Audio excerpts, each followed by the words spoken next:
अब 104F की अपनी लेवल कंट्रोलर लगा हुआ है, लेवल ट्रांसमीटर लगा हुआ है और प्रेशर ट्रांसमीटर लगा हुआ है। आप ये ना बताएं, आप सिर्फ पीएफ फ्लो बताएं अभी। अच्छा ठीक है। 104F से आके ना फर्स्ट सेक्शन में आ गई गैस, ठीक है। इधर कितना प्रेशर, कितना टेम्परेचर? 103J पे यहाँ पे प्रेशर होता है आपका 25 kg, ठीक है। और टेम्परेचर जो है ना वो तकरीबन कितना होगा यहाँ पे टेम्परेचर, यहाँ पे कंफर्म नहीं हो रहा है, लेकिन ज़्यादा आपको ना प्रेशर पे आना चाहिए। इसका टेम्परेचर 25-30 के डिग्री तक होगा मेरा ख्याल है। फर्स्ट सेक्शन आ गया, ठीक है। फिर सेकंड डिस्चार्ज आ गया, ठीक हो गया। फर्स्ट डिस्चार्ज आ गया। फर्स्ट डिस्चार्ज के बाद जो टेम्परेचर है वो 174 हो जाता है, ठीक हो गया। और उसके बाद ये आ जाता है 129C में, ठीक है। 129C क्या है, ये जहाँ पे लिखा हुआ है सिन गैस, जो उसका है ना चिल्लर है 105F से 116C में नहीं आएगा पहले? नहीं 116C इसके बाद आएगा। नहीं 116C पहले आएगा, ये 116 सॉरी, फिर 129। हाँ इसमें कूलिंग वाटर है। 116C का काम भी वही है कि उसका टेम्परेचर को डाउन करना है, ठीक है। अब ये हमने चिल्लर क्यों लगाए हुए हैं, इसलिए कि टेम्परेचर बढ़ जाने से जो वॉल्यूमेट्रिक फ्लो है 103J सेक्शन पे वो कम हो जाएगा।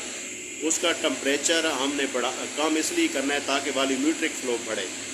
जब टेम्परेचर हम कम करेंगे तो उससे हमारे पास मॉइस्चर आएगा, ठीक है। अच्छा 116C में आ गया, उसके बाद टेम्परेचर 41 डिग्री C हो जाता है और उसके बाद फिर 129C चिलर में आ जाएगा, ठीक है। जहाँ पे कूलिंग मीडिया कूलिंग वाटर है और जहाँ पे कूलिंग मीडिया क्या है, अमोनिया है, ठीक हो गया। 129C पे ये एक्सचेंजर है, ये चिलर है, ठीक है। यहाँ पर टेम्परेचर 4.4 डिग्री C हो जाता है। 4.4 डिग्री C क्यों करते हैं कि ये ड्यू पॉइंट है। ड्यू पॉइंट से क्या मुराद है कि जितना भी मॉइस्चर होगा वो मैक्सिमम लिक्विड फॉर्म में आ जाएगा, ठीक है। तो उसके बाद जो ना इसमें जब मॉइस्चर आएगा उसको हमने रिमूव करना है, ठीक है। रिमूव करने के लिए हमने 105F लगाया हुआ है, ठीक है। ये भी इसी तरह का है अपना क्या कहते हैं इसको, नॉकआउट ड्रम है, ठीक है। उसके ऊपर डोमेस्टर पैड लगे हुए, नीचे लेवल कंट्रोलर, मॉइस्चर नीचे रिमूव हो गया और यहाँ से निकल के ना ये फिर ड्रायर में आ जाएगी, ठीक है। तो यहाँ पे ना एक किक बैक भी लगा हुआ है, फर्स्ट किक बैक, ठीक है। किक बैक का मकसद ये होता है कि जब फ्लो आपका कम हो जाए सेक्शन पे तो वो खुल जाएगा और उस हिसाब से सेक्शन पे फ्लो को मेंटेन करेगा, ठीक हो गया। अब ड्रायर में आ जाएगा, ठीक है। ड्रायर जो है ना मॉलिक्यूलर सीप ड्रायर हैं, ठीक है। दो और इसमें सिलिका जेल जो है वो एडजार्बेंट है, जहाँ पे फिनोमेना जो है एब्जॉर्प्शन नहीं होती, एडजार्प्शन होती है, ठीक है। मकसद क्या है कि जितना भी इसमें मॉइस्चर कंटेंट है वो उसको एब्जॉर्ब कर ले, ठीक हो गया। एक जो है अपना इसका वो सर्विस भी होता है ड्रायर और एक रीजनरेशन भी होता है, ठीक है। रीजनरेशन का मतलब क्या है कि उसको हम डीप्रेशराइजेशन करते हैं, हीटिंग करते हैं और कूलिंग करते हैं, फिर वो तैयार हो जाता है। जब वो तैयार होता है तो वो सर्विस आ जाता है, दूसरा फिर स्टैंड बाई चला जाता है। जब वो स्टैंड बाई होता है तो उसकी डीप्रेशराइजेशन करते हैं, ठीक है। उसके बाद उसकी हीटिंग करते हैं, फिर कूलिंग करते हैं, फिर वो चेंज हो जाता है, ठीक हो गया। तो इसका मेन फंक्शन ये है कि जहाँ पे मैक्सिमम उसको मॉइस्चर को रिमूव करना है। फिर आ जाती है सेकंड सेक्शन, ठीक है। तो यहाँ पे मुझे अब नज़र नहीं आ रहा, टेम्परेचर प्रेशर लिखे हुए होंगे बाद में, ठीक है। उसके बाद जो है ना जहाँ पर भी एक किक बैक लगा हुआ है, ठीक है। ये सेकंड किक बैक है और इसके लिए ना ड्रायर के लिए जहाँ पे हमने एक हाई प्रेशर स्टीम से ना एक दिया हुआ है क्या एक्सचेंजर, हीटर, ठीक है। इसका मकसद क्या है कि जब गैस को हम हीटर से गुजारेंगे तो गर्म गैस जो जाएगी तो उसका जो टेम्परेचर उसको रीजनरेट करेगी ड्रायर को। इसका नाम है 173C, ठीक है। ये एक क्या कहते हैं कि मॉलिक्यूलर सीप ड्रायर रीजनरेशन हीटर है, ठीक है। रीजनरेशन हीटर है, इसमें इसके अंदर हीट जाएगी, हीट इसको जो है ना गर्म गैस इस ड्रायर को हीट अप करेगी, रीजनरेट करेगी। ठीक हो गया। अब जो है ना फाइनल डिस्चार्ज 103J का यहाँ पे आ गया। ठीक है, यहाँ पे ये केक बैग लगा हुआ है फाइनल डिस्चार्ज पे। ठीक है, इसके दो केक बैग हैं, फर्स्ट डिस्चार्ज पे और सेकंड डिस्चार्ज पे। एक मकसद क्या है कि फर्स्ट डिस्चार्ज से फ्लो सेकंड सेक्शन में लेना और सेकंड डिस्चार्ज के फ्लो फर्स्ट सेक्शन में देना। पर्पज़ क्या है कि उसका जो गैस का फ्लो है मशीन के सेक्शन पे कम ना हो। ठीक हो गया। उसके बाद ये 100 यहाँ पे आ जाएगा, ये हाँ 175C में आता है, यानी ये इसका डिस्चार्ज जो है 175C का भी यही काम है कि जो उसका किक बैक का जो फ्लो है वो फाइनल डिस्चार्ज पे टेम्परेचर 145 हो जाता है ना, तो प्रेशर तो टेम्परेचर भी बढ़ जाता है।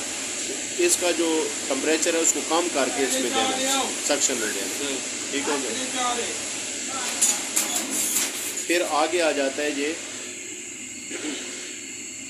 103J का फाइनल डिस्चार्ज, जहाँ पे आ जाएगा, जहाँ पर इसका प्रेशर होगा 143 kg। ठीक है, और ये आ जाएगा जनाब आपका 121C में। ठीक है, 121C gas to gas exchanger है। ठीक हो गया। 121C में आके ये फिर कन्वर्टर में आ जाएगा। ठीक है, जहाँ पर आके अमोनिया कन्वर्जन होगी। अब जो अमोनियम कन्वर्जन के लिए इसके 3 बेड लगे हुए हैं। ठीक है, 1 2 3 और 4 थर्मोडायनामिक्स के हिसाब से 4 बेड हैं और फिजिकली 3 बेड हैं। ठीक है, इन बेड्स के दरमियान 2 इंटरकूलर हैं। ठीक है, इंटरकूलर से मुराद क्या है कि एक बेड के दरमियान में एक बेड में रिएक्शन होगा ना तो एक्सोथर्मिक रिएक्शन है। ठीक है, कैटलिस्ट है Fe3O4। कौन सा? Fe3O4 iron oxide. आप फार्मूले को छोड़ें, आयरन ऑक्साइड कैटलिस्ट है। इसके 3 बेड हैं और इसके 2 इंटरकूलर हैं। Fe3O4 सही। ठीक है ना। इंटरकूलर का क्या काम है कि पहले बेड पे जब रिएक्शन होगा तो रिएक्शन है एक्सोथर्मिक, हीट आएगी। उस हीट को कंपनसेट करने के लिए इंटरकूलर में से गुजारेंगे। उस इंटरकूलर में ठंडी गैस आ रही है दूसरी तरफ। ठीक है ना, इंटरकूलर में दोनों गैसें आ रही हैं, एक रिएक्शन के बाद वाली गैस, एक रिएक्शन से पहले वाली गैस। तो जो अगले बेड पे जाने से पहले वो इंटरकूलर में से गुजरेगी। ठीक है, तो इनका मकसद ये है कि बेड के दरमियान टेम्परेचर मेंटेन रखना है इंटरकूलर। अच्छा, इस कन्वर्टर को स्टार्ट करने के लिए स्टार्टअप हीटर लगा हुआ है। ठीक है, जो स्टार्टअप हीटर हम इस्तेमाल करते हैं स्टार्टअप में, इसका पर्पज़ क्या होता है कि स्टार्टअप हीटर में 5 बर्नर हैं। ठीक है, वो सीक्वेंस के हिसाब से हम जलाते रहते हैं। पहला बर्नर, फिर टेम्परेचर आता है, फिर दूसरा बर्नर, फिर तीसरा, इसी तरह 5 बर्नर जब जलाते हैं। ठीक है, तो रिएक्शन टेम्परेचर इसका 250। टेम्परेचर रेट क्या रखते हैं? टेम्परेचर रेट तकरीबन 10 से 20 डिग्री C के हिसाब से रखते हैं, लेकिन रिक्वायरमेंट होती है कि आपने जो है ना उसको रिएक्शन टेम्परेचर तक 250 तक पहुंचना है। ठीक है, 250 के बाद फिर कन्वर्टर अपना रिएक्शन स्टार्ट कर लेता है 270 तक। ठीक है, अच्छा, तो इसमें यह है कि कन्वर्टर में और कुछ समझने वाली आप वो फिर डीप पे चले जाएंगे। ठीक है, अच्छा, कन्वर्टर में ये आ गया। उसके बाद इसका स्टार्टअप हीटर आ गया। इसका पर्पज़ ये है कि इसको स्टार्ट करके फिर इसको हम कट कर देते हैं, इसके बर्नर कट कर देते हैं, ये सर्किट कट हो जाता है। ठीक हो गया। अच्छा, कन्वर्टर के बाद जब गैस निकलती है कन्वर्टर से, ठीक है, तो वो जहाँ पे आके ना एक मिनट में आपको बता 123C में जाती है। 123C यहाँ पे देखना पड़ेगा ना कहाँ पे पड़ा हुआ है। ये खड़ा है ना, ये खड़ा, ये तो 123C ये खड़ा हुआ है। 123C में यहाँ गई। ठीक हो गया। कन्वर्टर के से निकल के जब कन्वर्टर से निकलती है इसको, इसका टेम्परेचर होता है 450 डिग्री C और इसका प्रेशर होता है तकरीबन 140 प्लस 145। तो इस हीट को हमने अब रिकवर करना है। ठीक है, उस हीट को हम रिकवर करने के लिए 123 सी में लेके जाते हैं, ठीक है। 123 सी में क्या है कि शेल में पानी है, ट्यूब में गैस है। पानी कौन सा है? ड्रम्स वाला। ड्रम तक जहाँ पे हो के आ रहा है, स्टीम प्रोड्यूस हो रही है। स्टीम प्रोड्यूस करके हम दे देते हैं किसको? ड्रम को, और पानी फिर ये आगे चला जाता है। ये फिर इसका टेम्परेचर हो जाता है 270, ठीक है। ये आ जाता है 121 सी में। अब इस 121 सी में पहले गैस आ रही है ठंडी, ठीक है। ये गैस उसके साथ उसका टेम्परेचर बढ़ा देती है और अपना टेम्परेचर कम कर लेती है, ठीक है। समझ आ रही कि नहीं? जी जी। बकाया तो फिर वो डीपली है ना, वो तो फिर उसका सुपरवाइजर मैनुअल में। हाँ, ये नहीं तो आप अभी कहना आप सिर्फ PFD बना दो। 450 वाला टेम्परेचर एक्सचेंजर ले आता है 270 तक, ठीक है। और 270 वाला एक्सचेंजर अगला ले आता है तकरीबन ये 1 कितना लिखा हुआ है जी? मिटा हुआ। चलें, बहरहाल ये इसके बाद 40 डिग्री तक आ जाता है 124 से। ये गैस टू गैस एक्सचेंजर है। ये गैस टू गालबन ये 71 है। हाँ, 71 होगा। ये BFW टू गैस एक्सचेंजर है, और ये cooling water to gas exchanger है, ठीक हो गया। अच्छा, 124 सी में आके गैस दोबारा हमारी रेफ्रिजरेशन सेक्शन में आ जाती है। अब सिन लूप आपका यहाँ पे कट हो गया, कट हो गया, ठीक है। अब यहाँ पे हो गया रेफ्रिजरेशन स्टार्ट, ठीक है। तो इसमें अब इसमें कितनी कन्वर्जन है अमोनिया की? 15.8 मोल%। जी जी, ऐसे ही, ठीक हो गया। वो अब इस गैस स्ट्रीम में अमोनिया भी है, इसमें हाइड्रोजन भी है, इसमें कुछ इनर्ट्स भी हैं, ठीक है, इस गैस के अंदर। तो ये आ जाती है हमारे CF4 में, ठीक है। CF4 में जब ये इंटर होती है तो यहाँ पे डबल पाइप है। इसको कहते हैं कंसंट्रिक ट्यूब, ठीक है। CF4 में एक साइड पे निकल के फिर CF1 में आ जाती है। CF1 2 3 4 ये आपके प्रेशर डिफरेंस के हिसाब से कंपार्टमेंट्स हैं, ठीक है। ये किसके कंपार्टमेंट्स हैं? अमोनिया चिलर के, सही, ठीक हो। अच्छा, तो इसको प्रेशर डिफरेंस के हिसाब से हमने इसको कैटेगराइज किया हुआ है। इनका फिर क्या है कि जो कंपार्टमेंट्स हैं उनमें अमोनिया का लेवल है, और जो कंसेंट्रिक ट्यूब है उसमें 2 फ्लो गुजर रहे हैं, एक आने वाली, एक जाने वाली। एक 124 वाला, और जब 106 में आके फिर वेपर निकलते हैं वो फ्लो पे, ये रिसाइकल वाला, सही, ठीक हो गया। अच्छा, यहाँ से जब गैस 15.8 मोल% से आके फिर जब उसमें उसका टेम्परेचर कम होता है तो ये 106 में आ जाती है, ठीक है। 106 क्या है? Ammonia production separator. होता क्या है कि जो जहाँ पे टेम्परेचर -17 डिग्री C तक आ जाता है, ठीक है। क्यों आ जाता है? क्योंकि आखिरी कंपार्टमेंट का टेम्परेचर -33 डिग्री C है।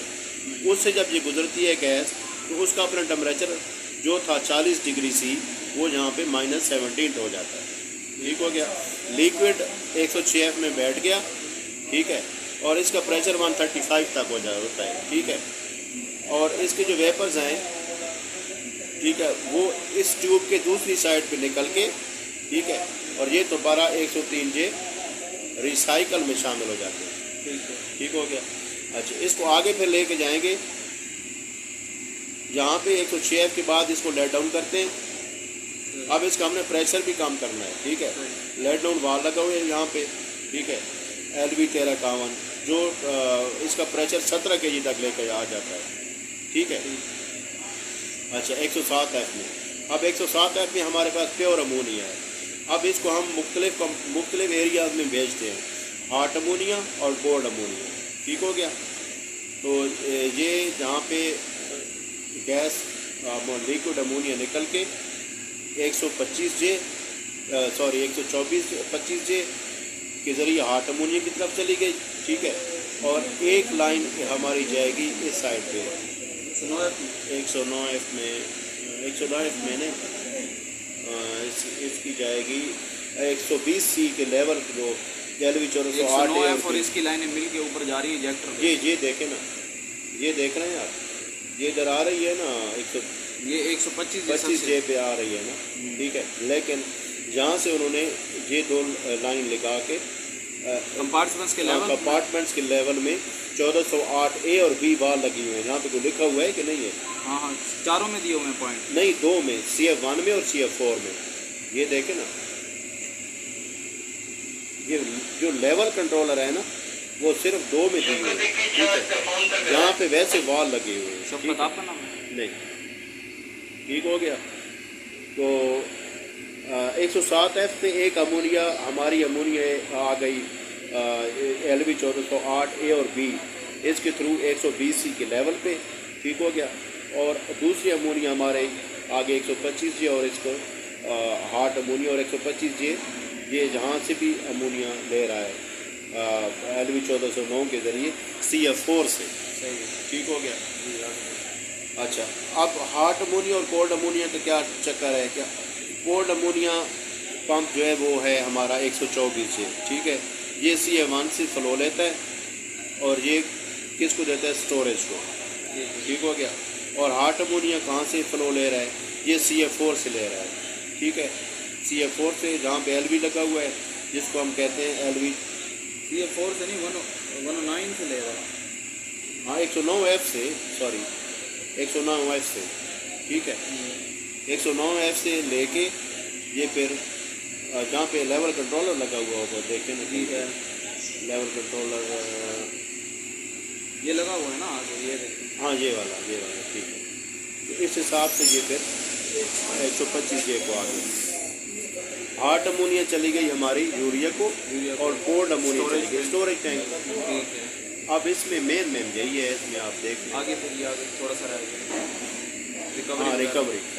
अच्छा, रिकवरी का क्या काम है? जो हमारी परचेज जा रही है ना 103J के बाद, ये नहीं जो इसमें 107 जहाँ पे जो 106F के परचेज है ना वो कंसनट्रेट ट्यूब में से निकल के, ठीक है, यहाँ पे FC लगा हुआ है, ठीक है, FC 1353, उसका प्रेशर ज़्यादा है, उससे इजेक्ट करवाते हैं 109F का। और ये है 107 इसको कहते हैं HP परचेज, इसका प्रेशर ज़्यादा है। और ये LP है।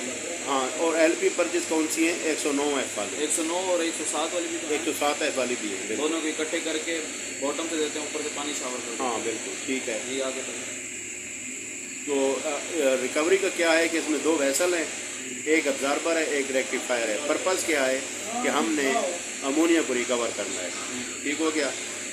अमोनिया को रिकवर करने का क्या अमोनिया मतलब? को रिकवर करना, इनर्ट्स कम करना। माइनस कम करना। ठीक है। अच्छा, उसके लिए हमने क्या किया हुआ है कि इसके ऊपर ना 2 वाल लगाए हुए हैं, ठीक है, DC 1450 A और B, ठीक है। इससे जो अमोनिया होती है इस परचेज के अंदर के साथ जो आ रही होती है उसके ऊपर पानी शावर करते हैं, और वो पानी अमोनियम हाइड्रोक्साइड की सूरत में आके रेक्टिफायर में आके इसका टेम्परेचर बढ़ जाता है, क्योंकि हमने यहाँ पर रिबेलर लगाया हुआ है बॉटम पे। इसका टेम्परेचर बढ़ा देते हैं, और इसका टेम्परेचर जब बढ़ता है तो अमोनिया स्ट्रिप आउट होके चली जाती है आगे 127C की तरफ, और वो फिर सिस्टम में शामिल। और इनर्ट्स को कैसे इजादा करते हैं?